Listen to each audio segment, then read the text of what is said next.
civilization of galaxies, if you will, that exists in an ocean of nothingness. Light from a nearest neighbors travels to it for millions of years. If an intelligent civilization existed in IC 1101, it would look at the sky and see only a handful of distant points of light in infinite darkness.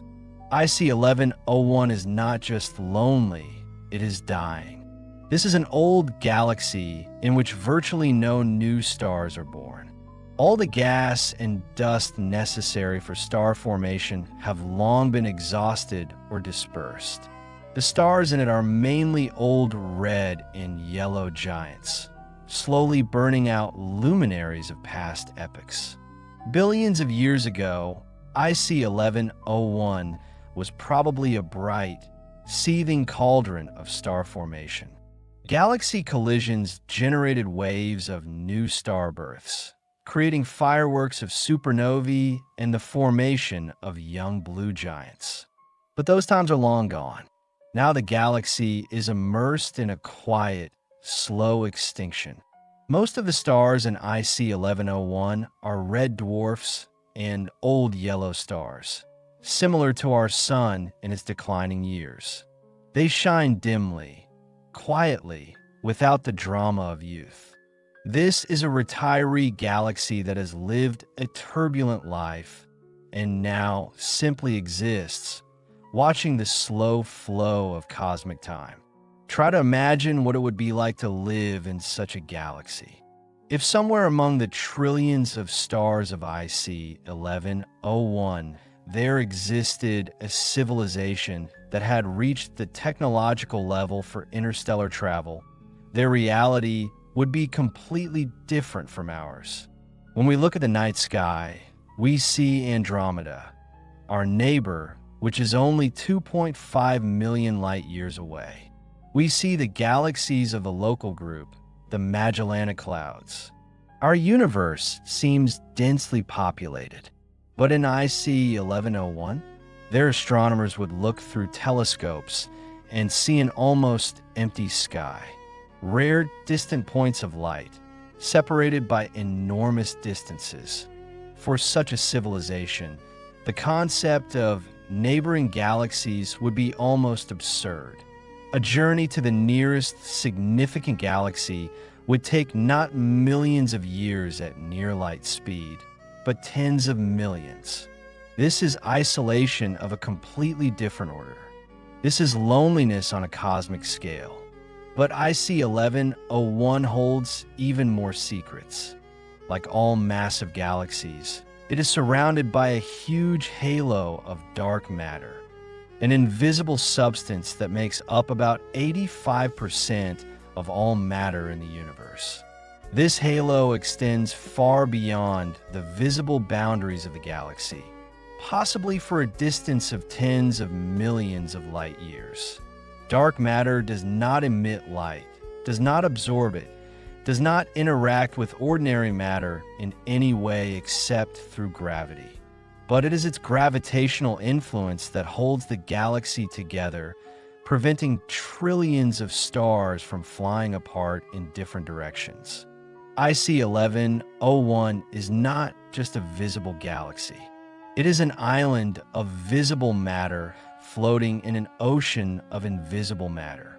Imagine all this mass, all this matter surrounding the galaxy is absolutely invisible.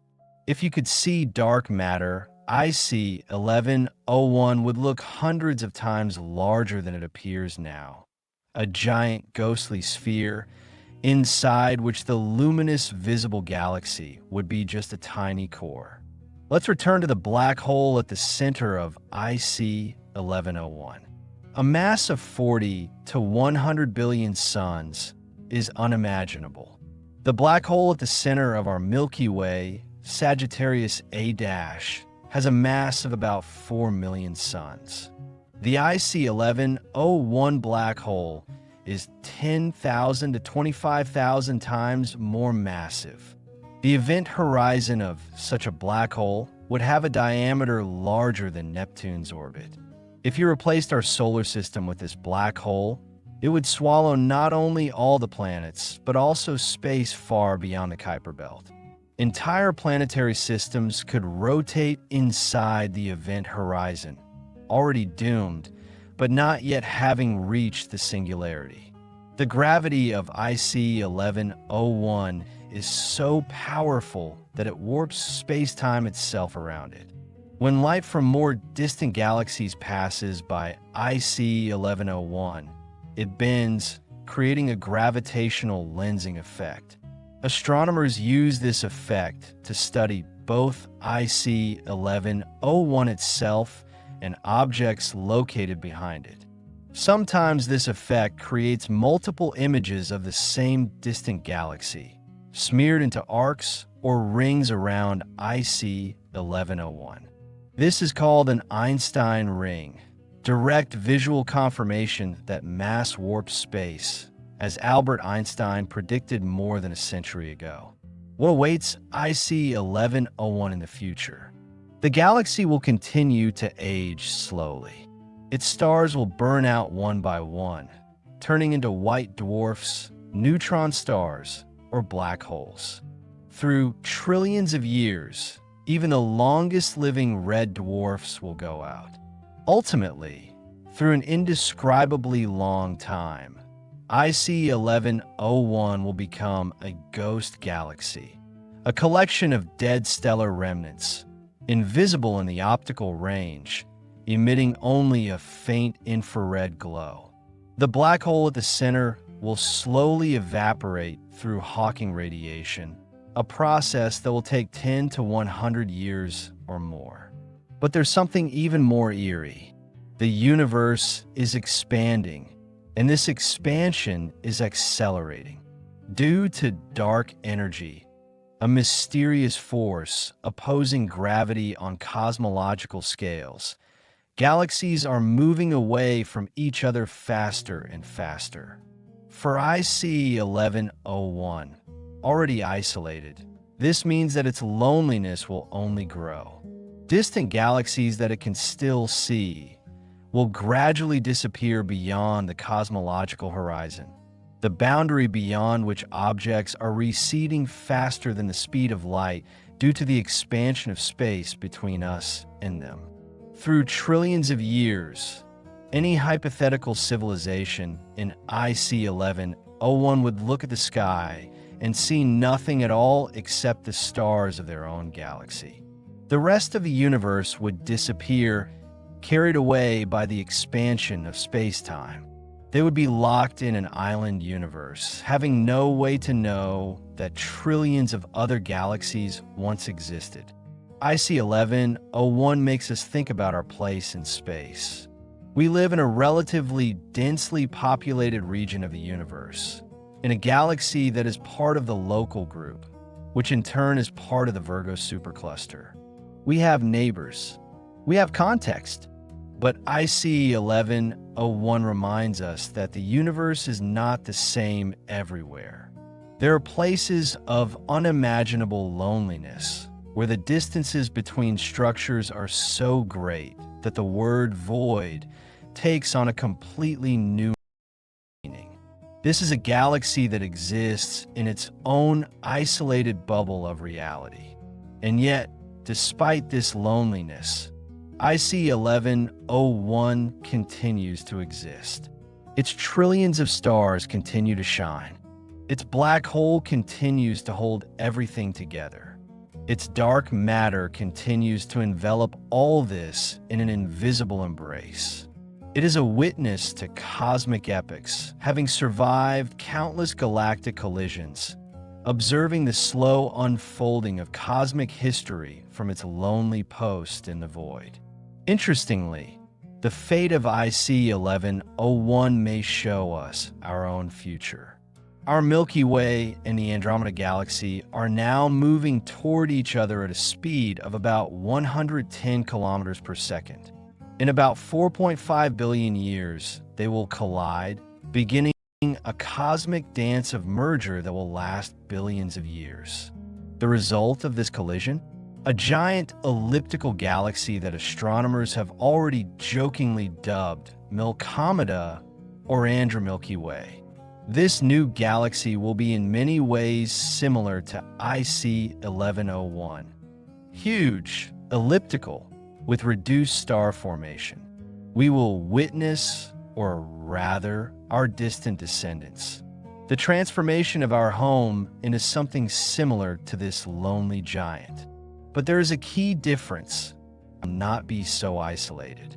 The local group of galaxies will remain relatively bound by gravity, creating an island of structure in the expanding universe. IC 1101 has already gone through this path billions of years ago and remained in isolation. Inside IC 1101 are hidden structures that we are only beginning to understand. Globular clusters, dense groups of old stars, are numbered here not in hundreds as in the Milky Way, but in tens of thousands. Each such cluster contains hundreds of thousands or millions of stars, packed into a sphere with a diameter of only a few dozen light years. Imagine the sky on a planet in the center of such a cluster inside IC 1101. Thousands of stars would be visible to the naked eye, brighter than Venus in our sky. Night would turn into eternal twilight, illuminated by the light of countless suns. But even there, looking outward through the dense veil of stars of their cluster, an observer would see the same void surrounding the galaxy. Astronomers studying IC 1101 find traces of its turbulent past. In its outer regions, tidal streams have been discovered, elongated rivers of stars left over from galaxies that were torn apart by IC 1101's gravity millions or billions of years ago. These are cosmic scars, reminders of galactic cannibalism. Some of these streams extend for hundreds of thousands of light years, wrapping around the host galaxy like ghostly tentacles. Each stream is a tombstone for an entire galaxy that was once a separate world with its own stars, possibly its own planets, maybe even its own life. Now all this is just part of IC 1101. What about planets? In a galaxy with 100 trillion stars, there must be trillions of planetary systems. Most of the stars in IC 1101 are old, which means that their planets, if they exist, are also ancient, worlds that have existed for billions of years. Some of these planets could have been habitable. Perhaps somewhere in the expanses of IC 1101 intelligent life existed or still exists. But what would their history be like? What philosophy would they have developed? Looking at a sky full of stars of their own galaxy, but practically devoid of external galaxies. Perhaps their scientists would have spent centuries arguing about whether their galaxy is the entire universe or whether something exists beyond it. Those rare points of light, distant galaxies, could be a source of endless theological and philosophical debates. Imagine a religion built around the idea that their galaxy is all there is, created in an ocean of absolute nothingness. IC 1101 is also a window into cosmic history. The light we see from it left the galaxy more than 1 billion years ago, when the universe was younger, when the first multicellular organisms were just appearing on Earth. We're looking not just into space, but also into time. The galaxy also bathes in relic radiation, the afterglow of the Big Bang, which permeates the entire universe. This radiation, the microwave background noise of space, is slightly warmer in regions around massive structures like IC 1101 due to the Sunyaev-Zeldovich effect. By studying this distortion, astronomers can learn more about the mass and structure of the galaxy. Although IC 1101 is now calm, there is evidence that in the past, its central black hole was active. When a black hole actively absorbs matter, it becomes a quasar, one of the brightest objects in the universe. emitting more energy than thousands of galaxies combined. Giant jets could burst from the vicinity of the black hole. Streams of matter and energy accelerated to near-light speeds, extending for millions of light years. These jets heated the surrounding gas, preventing it from cooling and forming new stars. Perhaps this is why IC 1101 is now so dead. Its own black hole-killed star formation. Now that era has passed, the black hole sleeps, only occasionally swallowing a random star that came too close. But traces of that turbulent era are still visible in the structure of hot gas surrounding the galaxy, bubbles and cavities blown out by ancient jets. In IC 1101, time flows a little differently. Due to gravitational time dilation predicted by Einstein's general theory of relativity, clocks in deep gravitational wells run slower. At the center of IC 1101, near its monstrous black hole, time flows noticeably slower than at the edges of the galaxy. If two identical civilizations began to develop simultaneously, one in the center of the galaxy, the other on the periphery, the one in the center would experience less time by the moment they met. The difference would be small, but measurable. The entire galaxy exists in a slightly curved flow of time, where each region experiences eternity in its own slightly different way. The stars in IC 1101 are enriched with heavy elements, what astronomers call metals, all elements heavier than hydrogen and helium. This is the legacy of generations of stars that lived, synthesized heavy elements in their cores and died as supernovae, scattering these elements into space. Every atom of carbon, oxygen, iron in IC 1101 was created in the nuclear furnace of a star or in a supernova explosion. The galaxy is a giant alchemical laboratory that over billions of years has transformed the simple hydrogen of the Big Bang into a rich zoo of elements of the periodic table. But since star formation has stopped, this process of chemical evolution has practically stopped. IC 1101 has reached its chemical equilibrium. It no longer creates new elements in significant quantities. This is a chemically dead galaxy, frozen in its current state. Around IC 1101, hundreds or thousands of dwarf satellite galaxies may be orbiting, tiny galaxies containing from millions to billions of stars. Many of them are too faint for us to detect from Earth at such a huge distance. They are like moths circling around a distant lantern. These dwarf galaxies are slowly spiraling down toward IC 1101, doomed to eventually be absorbed. Each such galaxy will add a few billion stars to the already monstrous mass of IC 1101. The process of cannibalism continues even now, just at a slower pace than billions of years ago. If we could somehow hear IC 1101, what would we hear? There is no air in space, no medium for transmitting sound. But if we could convert the galaxy's various emissions into sound, we would hear a deep, almost inaudible bass note. Gravitational waves from interacting black holes, rhythmic pulsations of rotating neutron stars, the static of X-ray radiation from hot gas. This would be a symphony on a cosmic scale, but performed in extremely low frequencies stretched over millennia. One note could last 1,000 years. This is the music of eternity, a composition that no one will ever hear in its entirety. IC 1101 still emits a huge amount of energy, despite the absence of star formation.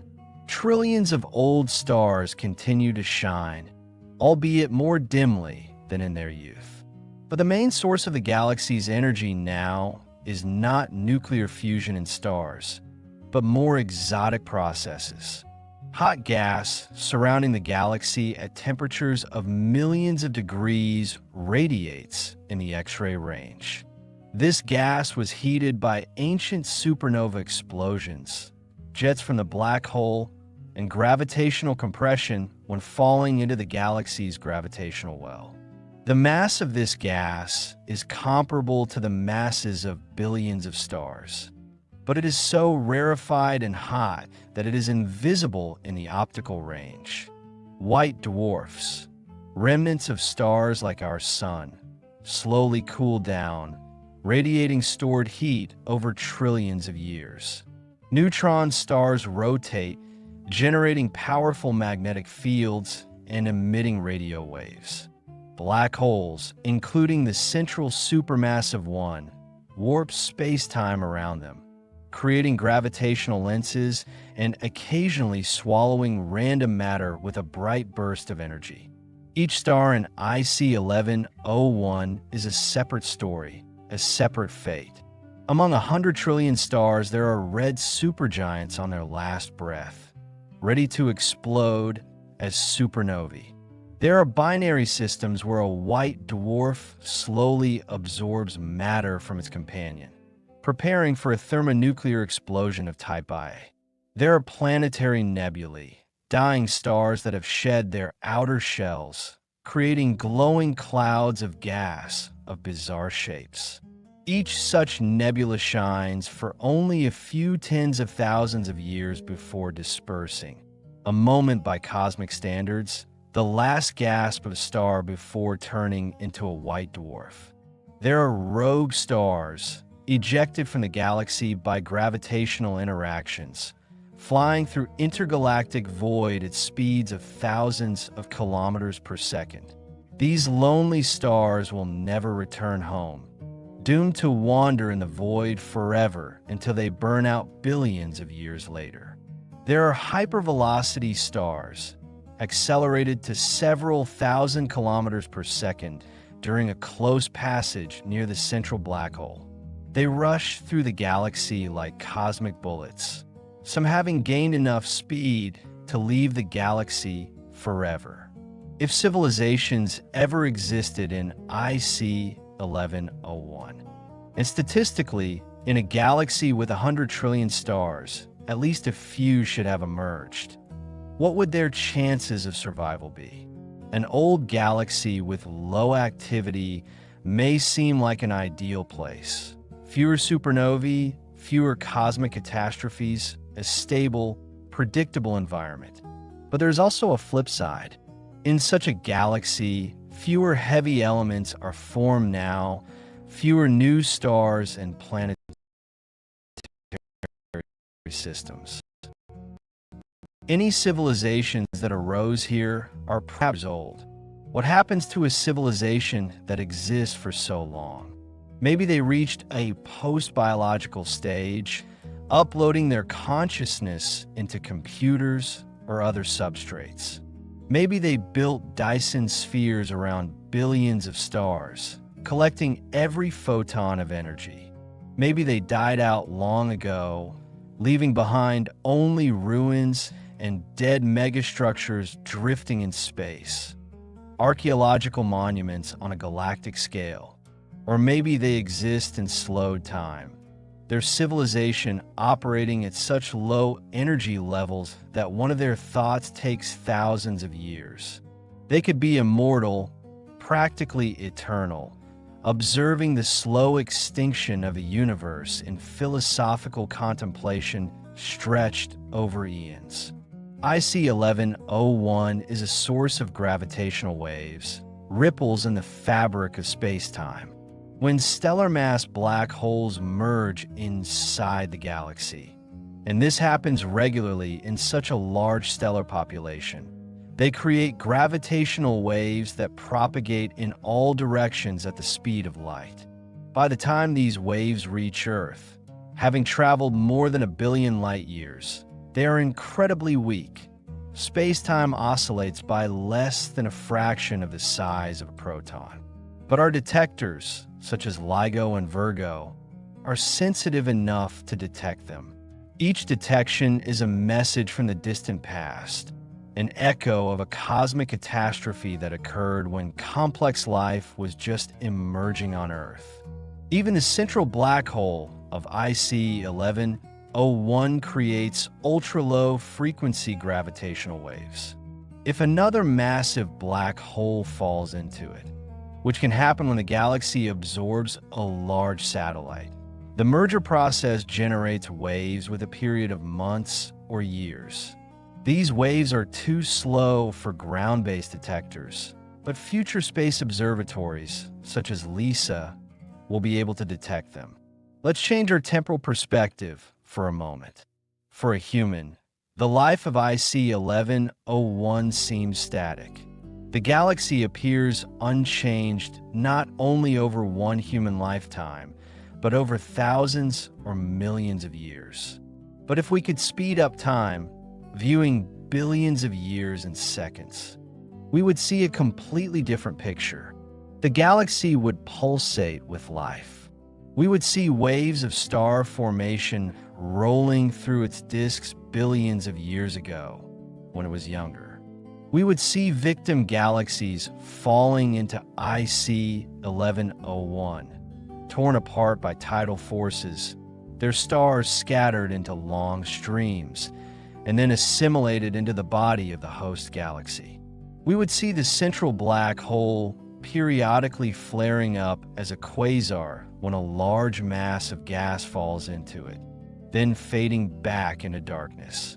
We would see stars being born, living, and dying, entire stellar populations replacing each other like generations of people, only stretched over incredible periods of time. And we would see the slow, inexorable reddening of the galaxy.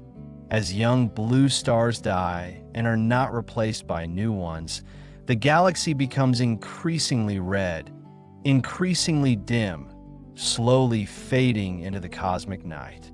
Let's look into the very distant future of IC 1101.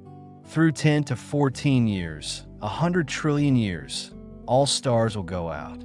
Even the longest living red dwarfs, which can burn for trillions of years, will eventually exhaust their fuel. The galaxy will become a collection of black holes, neutron stars, and white dwarfs drifting in the dark. But this is not the end yet. Through 10 to 20 years or so, these remnants will begin to fall toward the center of the galaxy. Gravitational interactions between objects gradually change their orbits. Some objects will be ejected from the galaxy forever, carrying energy with them.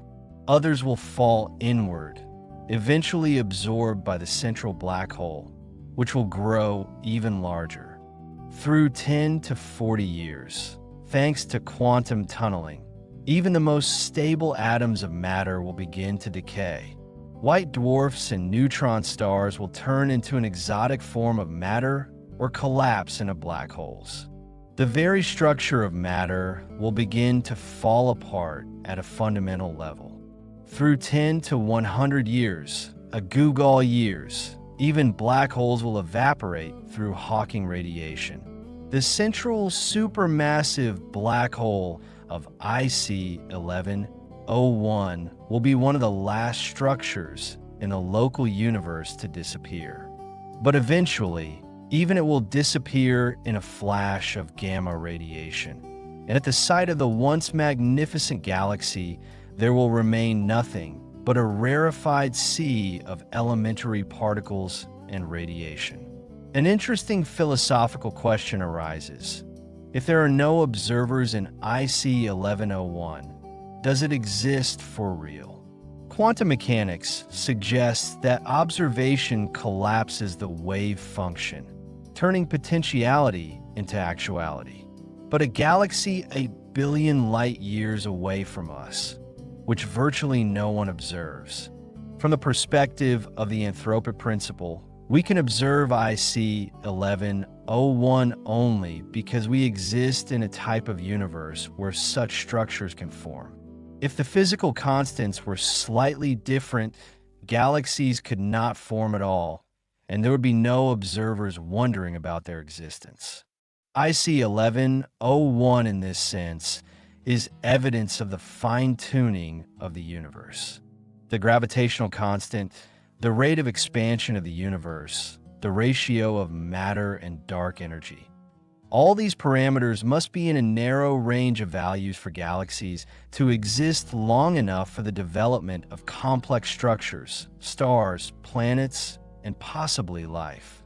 IC 1101 contains an unimaginable amount of information. The position and velocity of each of 100 trillion stars, the composition of each planet, the history of each atom, if life or civilization existed somewhere there, then their histories, cultures, scientific discoveries, all this is information encoded in the structure of the galaxy.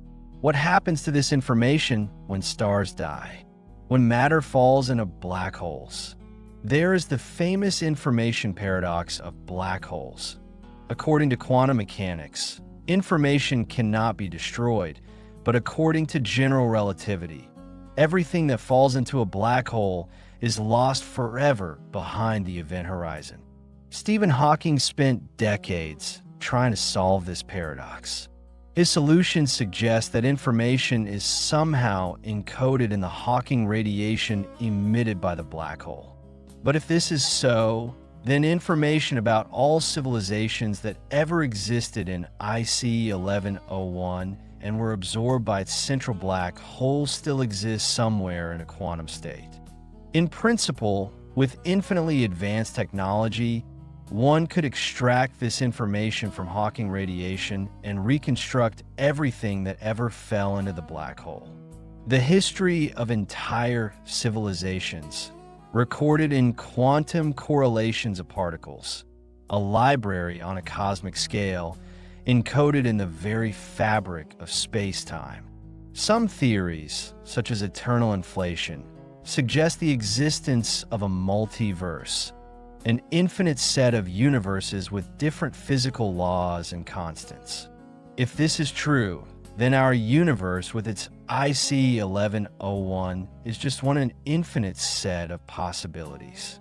In some of these universes, IC 1101 would never have formed.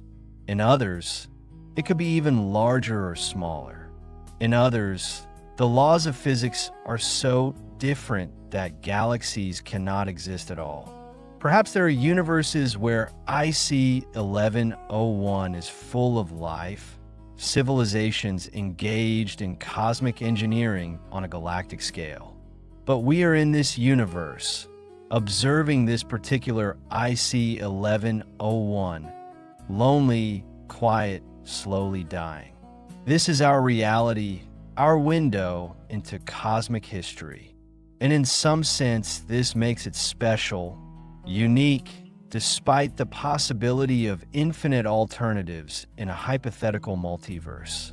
There is something deeply poetic about the existence of IC 1101. The greatest galaxy we know, existing in the loneliest place. It's like a cosmic metaphor. The bigger you become, the more isolated you find yourself. Perhaps this is a lesson about the nature of growth and ambition, written in the language of stars and space-time. Or maybe it's a reminder that size and grandeur do not necessarily mean significance or connection.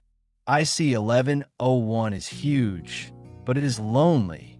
Our Milky Way is much smaller, but we are part of a living community of galaxies, connected by gravity and common history. Ancient philosophers pondered the nature of loneliness and connection. IC 1101 gives us cosmic context for these reflections on the scale of the universe. Even galaxies can be lonely. Even structures containing trillions of suns can exist in isolation, surrounded by a void so vast that it turns the very of neighborhood into an abstraction. IC 1101 was discovered in 1790 by William Herschel, although no one understood what it was at the time. It took more than a century before astronomers realized that these nebulae were actually entire galaxies, island universes similar to our own. Edwin Hubble in the 1920s revolutionized our understanding of space by proving that these objects are far beyond the Milky Way. Suddenly, the universe became unimaginable.